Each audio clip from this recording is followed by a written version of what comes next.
Itariki zitanu z'ukwicumi harahimbaza umusi mpuzamakungu wahariwe umwigisha.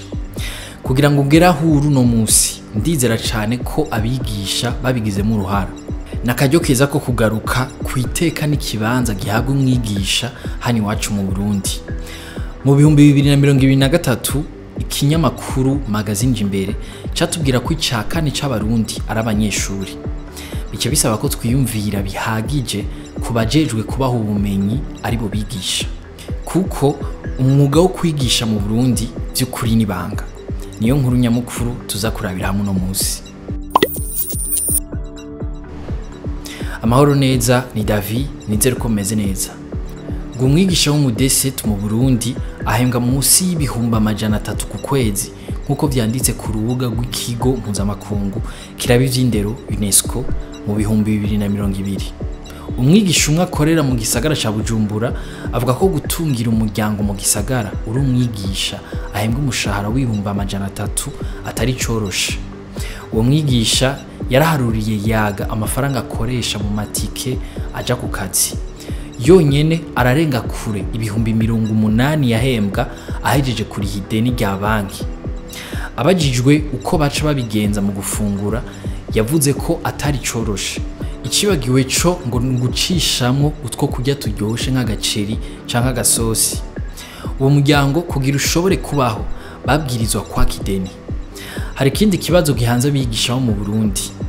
Mu 2017 no mu 2018 igihe haba umugambi wo kubahindurira aho bakorera redeploiement, ikibazo cyo gushika aho bakorera carunyutse. Hari abaca bisanga bakorera kure cane.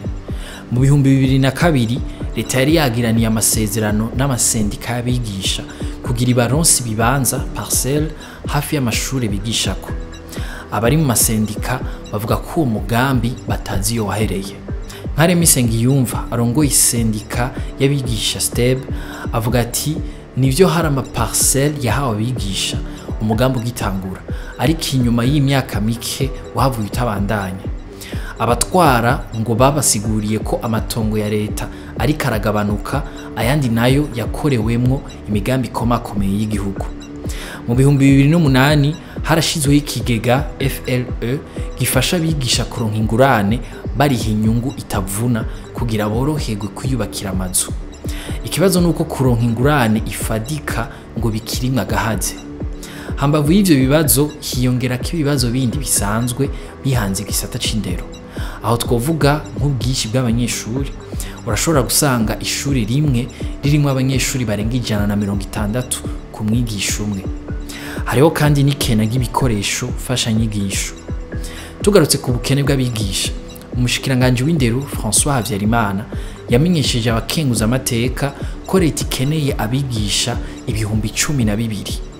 Ikibazo nuko yisunze uburyo ifise izoshobora guha akazi abigisha 630 gusa. Kuri ubwo bukene rero amashuri amwamwe aca ahitamo gukoresha abigisha babakutsa kivi. Nabo nyene ariko ngo biragorana kubahemba kubera uburyo buke amashuri asanzwe afise. Joseline, umukenyezi w'abana 3, numwe mu bigisha babakutsa kivi. Yabwiye yaga ko ahembwa amafaranga ibihumbi 100 gusa ku kwezi, atanuburusho bwo kwivuza burimwo hamwe n'intega bizoza yo mu zabukuru.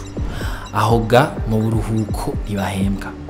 N'umushinga nahe wiwe ngo bagowe rumwe, uretse ko wewe ari umwigisha adahemberwa ku masaha nk'uwo mukenyezi wiwe. Nawe nyene ntarenze umushahara w'amafaranga ibihumbi 200. Ubuzima babayemwo ngo ntibworoshe na gato. Amafaranga bahererako ukwezi kutaragera no hagati, bigasha bituma bama mu madeni y'urutavanako. Muri Syndicat National des Enseignants du Burundi bavuga ko ubwo bukene bw'abigisha buva kubaja mu karuhuko k'izabukuru ntibasubirizwe, co kimwe n'abaja mu bundi buzi. Frederic Nzeyimana aserukira iyo sendika imbere y'amategeko yaraganiriye n'ikinyamakuru Iwacu. Ati leta nitafata mu minwe ico kibazo, ingaruka zizoba nyinshi kandi mbi cane mu gisata c'indero mu Burundi. Dutandukira inkuru ngufi nazo. Umutambukanyi w'umukuru w'igihugu yakiriye ku ncuro ya 5 abakenyezi b'indongozi. Ni mu ihuriro ryo ku rwego rwo hejuru ryagenewe abakenyezi b'imboneza. iryo huriro ririko ribera ku kirimba c'umukuru w'igihugu ikiriri rizomara iminsi 2 kuva uyu munsi gushika ejo itariki 8 Gitugutu.